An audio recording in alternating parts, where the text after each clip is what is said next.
morning. I've nearly finished my coffee and then I'm heading outside to pick violets.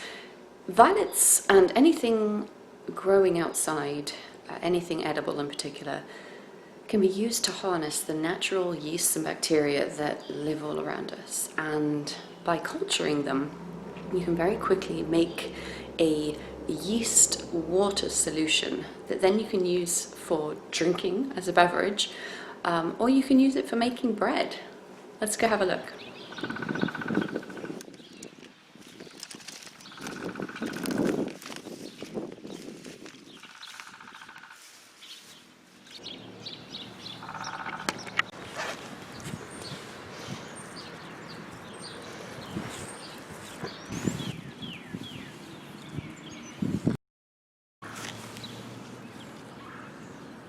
Now that we've collected all of the flowers in this jar, we need to transfer them to a container that's not going to be at risk of exploding when pressure builds up as the flowers ferment.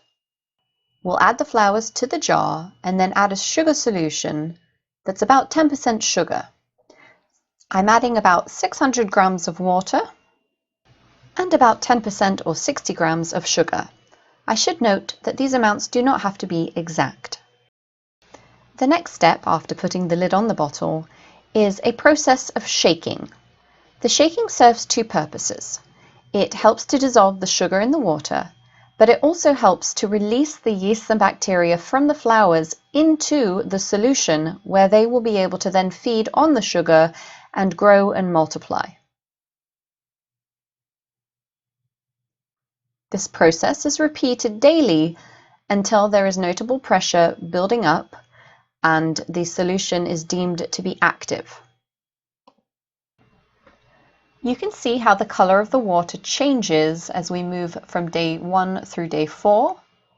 And by day 5, so much carbon dioxide has been produced that the bottle has swollen quite considerably. In fact, the sunken base has been pushed out altogether.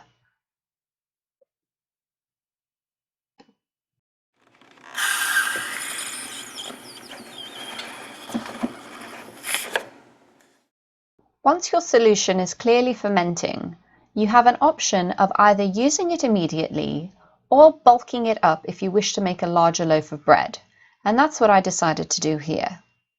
I added water and then added 10% of that weight in the form of sugar, waiting for a few days for it to ferment as before. While certainly not mandatory, it is advisable to prepare a 1-to-1 ratio starter sponge. This allows you to prove that your yeasts are strong enough to have an effect on flour, and it also will give you a bit of a boost when you mix the remaining water in with your bread dough. In this case, I would normally need 150 grams of sourdough starter to make a loaf of bread. So I've split that into approximately 75 and 75 grams to make a starter from my yeast water. Just as you would do with a sourdough starter, you wait for this to double in size and then proceed with making the bread. I'm not going to go over the bread making process in any way, shape or form. There are many tutorials out there that can guide you with this. The only difference is that you will use your yeast water in place of regular water in your recipe. Let's fast forward and see how this all turns out.